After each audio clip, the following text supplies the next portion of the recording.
warahmatullahi wabarakatuh. Selamat pagi anak-anak, kelas 12 AKL. Gimana? Sudah siap untuk belajar pada pagi hari ini? Siap ya, harus siap. Untuk memulai pembelajaran pada pagi hari ini, alangkah baiknya kita berdoa terlebih dahulu. Berdoa menurut kepercayaan masing-masing, berdoa dimulai.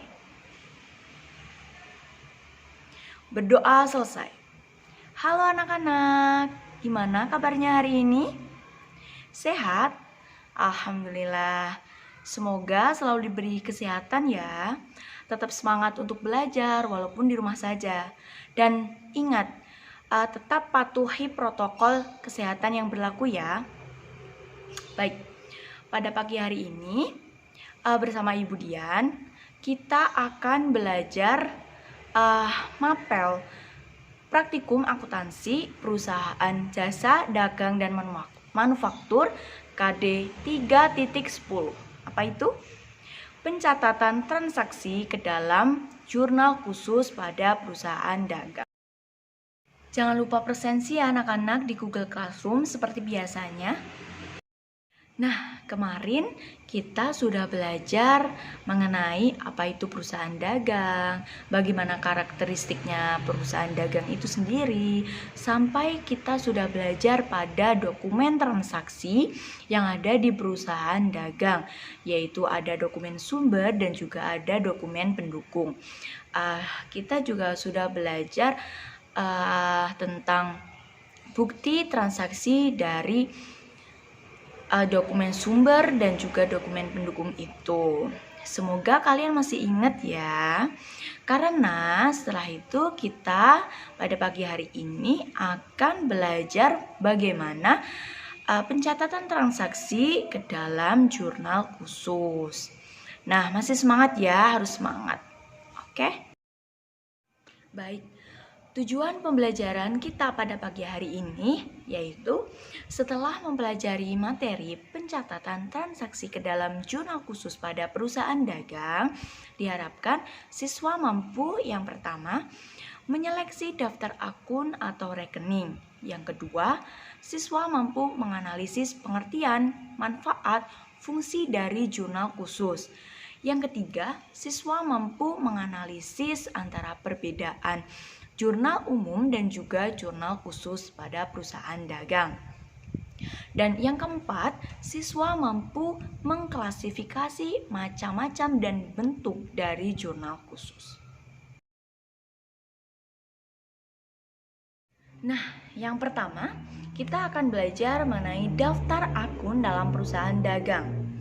Dalam perusahaan dagang, akun-akun yang dijumpai itu antara lain yaitu ada akun pembelian, akun penjualan, akun retur penjualan, ada akun retur pembelian dan juga pengeluaran harganya, ada akun utang dagang, akun piutang dagang, akun potongan pembelian, akun potongan penjualan, akun beban angkut pembelian, dan juga ada akun beban angkut penjualan. Pasti kalian sudah tidak asing lagi kan? Nah, selanjutnya, ada yang tahu apa pengertian dari jurnal khusus itu? Ayo, ada yang tahu belum? Ya, jurnal khusus merupakan jurnal yang dirancang secara khusus untuk mencatat transaksi yang bersifat sama dan sering terjadi atau berulang-ulang dengan tujuan agar bekerja secara efektif dan juga efisien. Sudah mudeng ya? Nah, selanjutnya, mengapa perusahaan dagang perlu membuat jurnal khusus? Hayo, mengapa perusahaan dagang harus atau perlu membuat jurnal khusus? Alasannya, yang pertama itu memudahkan pencatatan secara sistematis karena pencatatan dalam jurnal khusus ini juga sesuai dengan tanggal transaksinya ya. Yang kedua, memudahkan pemindah bukuan ke dalam buku besar. Nah, dengan kita membuat jurnal khusus itu memudahkan kita untuk memindah bukuan ke dalam buku besar. Yang selanjutnya, itu dapat menyajikan informasi yang lebih detail tentang transaksi. Dan yang terakhir itu memungkinkan pembagian pekerjaan dan pengendalian internal yang lebih baik. Macam-macam jurnal khusus itu ada 4, yaitu yang pertama, jurnal khusus pembelian, yang kedua, jurnal khusus penjualan, yang ketiga, jurnal khusus penerimaan kas, dan yang keempat, ada jurnal khusus pengeluaran kas. Jadi macam-macam jurnal khusus itu ada 4 ya. Selanjutnya kita akan membahas perbedaan antara jurnal umum dan juga jurnal khusus. Kalian pasti sudah paham ya seperti apa itu jurnal umum karena kalian telah mempelajarinya sebelumnya. Nah, di sini ada 5 kategori perbedaan antara jurnal khusus dan juga jurnal umum.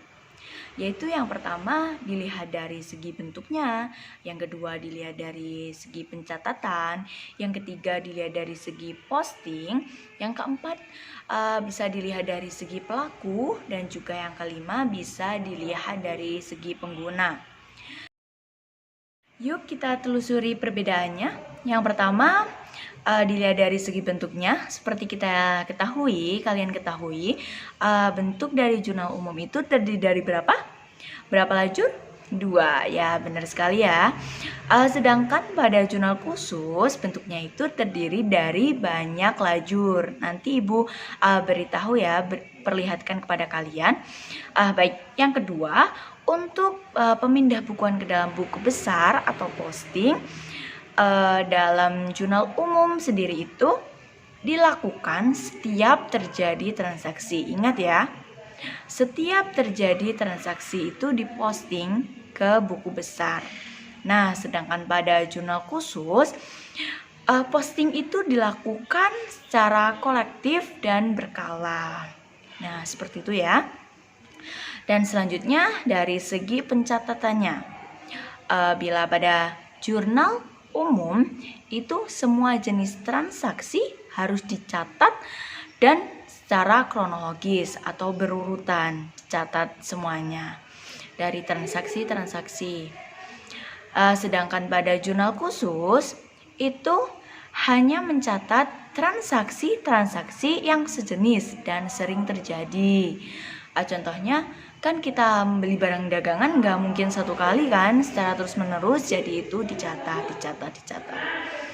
Nah, selanjutnya dari segi pelakunya, pada jurnal umum itu dapat dilakukan oleh satu orang saja, tetapi beda dengan jurnal khusus, itu pelakunya dapat dilakukan oleh beberapa orang.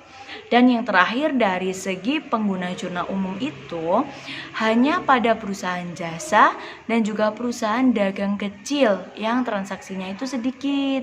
Sedangkan pada jurnal khusus itu penggunanya hanya pada perusahaan besar dan perusahaan dagang besar yang transaksinya itu banyak. Sampai di situ mudeng ya. Nah, sekarang kita akan membahas fungsi dari macam-macam jurnal khusus tadi. Ya, yang pertama kita akan belajar tentang fungsi dari jurnal khusus pembelian. Jurnal khusus pembelian itu digunakan untuk mencatat transaksi pembelian barang dagangan secara kredit. Ya, baik, seperti ini ya tampilannya.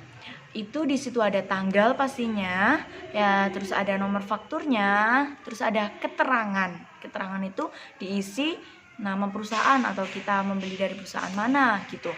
Terus ada ref, dan bagian kreditnya itu ada pembelian dan juga serba-serbi. Serba-serbi di situ tuh terdiri dari perkiraan. Perkiraan itu adalah akun atau nama lainnya tuh akun, terus ref, terus jumlahnya. Sedangkan di kolom kreditnya itu ada utang dagang. Nah, seperti itu ya. Nah, itu Ibu ada contoh transaksi 2019. Tanggal 6, membeli barang dagangan secara kredit dari toko Leris, harga Rp55.200.000 dengan syarat, ada syaratnya. Yuk, mari kita posting, pindahkan. Ada jurnal pembelian. Pertama, tanggal itu tanggal berapa? Tadi transaksinya tanggal 6. Keterangannya itu kita membeli barang itu ke mana? Toko laris ya. Jadi terus toko laris. Syarat pembayarannya itu 2/10 N/30. Nomor buktinya itu sudah ada. TL 251. Nah, kolom debitnya itu kita masukkan pembelian karena kita membeli sebesar berapa? Rp55.200.000. Sedangkan kolom kreditnya itu hutang dagang karena kita membelinya secara kredit. Yang kedua, fungsi dari jurnal khusus penjualan. Nah, jurnal khusus penjualan itu digunakan untuk mencatat semua transaksi penjualan barang dagangan secara kredit. Formatnya seperti ini. Formatnya seperti itu ya, anak-anak bisa dilihat. Yang pertama, itu yang nomor 1, tentunya ada tanggal. Yang nomor 2 itu ada nomor fakturnya. Yang ketiga ada keterangan. Yang keempat ada ref. Yang kelima ada syarat pembayaran. Dan kolom debit kreditnya diisi ya. Debitnya itu piutang dagang dan kreditnya itu penjualan. Nah, langsung saja kita ke contoh. Oke? Ibu ada transaksi Juni 2019 tanggal 4. Itu apa? Dijual barang dagangan kepada FA Huges Jakarta seharga Rp7 juta dengan syarat EOM. Tanggalnya tadi berapa? Tanggal 4 Juni 2019. Keterangannya siapa? Perusahaannya FA Huges. Nomor buktinya itu ya yang tadi FJ nomor 001. Syarat pembayarannya apa? EOM. Ya. Dan debitnya piutang dagang sebesar Rp7 juta dan kreditnya penjualan. Yang ketiga, fungsi dari jurnal khusus pengeluaran kas. Nah, jurnal khusus pengeluaran kas berfungsi untuk mencatat transaksi pengeluaran kas. Seperti apa? Kita mengeluarkan, berarti kita saat kita membayar hutang, terus membayar pembelian secara tunai, dan membayar beban-beban operasional dan non operasional. Di situ pasti ada tanggal, terus nomor bukti, terus keterangan, ref, dan di kolom kreditnya itu ada utang dagang, pembelian, dan juga serba-serbi. Transaksi tanggal 2 Juni 2019 itu apa? Dibayar sewa atas ruangan usaha untuk 1 tahun sebesar Rp1.800.000. Yang terakhir ada fungsi dari jurnal khusus penerimaan kas. Jurnal khusus penerimaan kas itu berfungsi untuk mencatat transaksi penerimaan kas yang didapat dari berbagai sumber penerimaan kas. Contohnya penerimaan piutang, penerimaan dari penjualan tunai, dan juga dari pendapatan lainnya. Seperti itu ya. Contoh formatnya sama seperti yang tadi, lain-lain. Contohnya, pemilik perusahaan tuan asih menginvestasikan sebagian modal pertama berupa uang tunai sebesar Rp10 juta. Bukti kas keluar nomor 002. Jadi kita catat saja buktinya apa? BKM 002. Terus keterangannya kita menyetorkan modal awal. Nah, jadi debitnya itu kas kita itu ada Rp10 juta dan juga di kolom kredit kita masukkan di serba-serbi, yaitu akun modal usaha sebesar Rp10 juta. Nah, itu tadi fungsi-fungsi dari jurnal khusus. Selanjutnya ada jurnal memorial atau lebih dikenal dengan jurnal umum pada perusahaan dagang. Jurnal memorial adalah jurnal yang digunakan untuk mencatat transaksi-transaksi yang tidak dapat dicatat dalam jurnal khusus. Nah, apa saja sih transaksi-transaksi yang tidak dapat dicatat ke dalam jurnal khusus sehingga kita catatnya pada jurnal memorial atau jurnal umum ini? Yaitu yang pertama ada transaksi retur penjualan, ada transaksi retur pembelian, terus ada pencatatan harga pokok penjualan. Coba perhatikan gambarnya, itu adalah kolom-kolom atau format dari jurnal memorial. Nah, itu dia materi kita pada pagi hari ini. Seru bukan? Seru dong. Jangan lupa dipelajari lagi ya. Nah, jika ada pertanyaan bisa bertanya kepada ibu. Nah, setelah ini kalian ada tugas ya dari ibu. Tugasnya itu sudah ibu masukkan atau kirimkan di Google Classroom. Silahkan dilihat ya dan dikerjakan sebaik mungkin. Sekian penjelasan dari ibu ini mengenai pencatatan transaksi ke dalam jurnal khusus pada perusahaan dagang. Semoga anak-anak semua dapat memahami. Semoga ilmunya bisa bermanfaat. Jika ibu ada salah-salah, mohon dimaafkan. Sekian dari ibu. Sampai bertemu lagi. Tetap semangat belajar. Sukses selalu untuk kalian.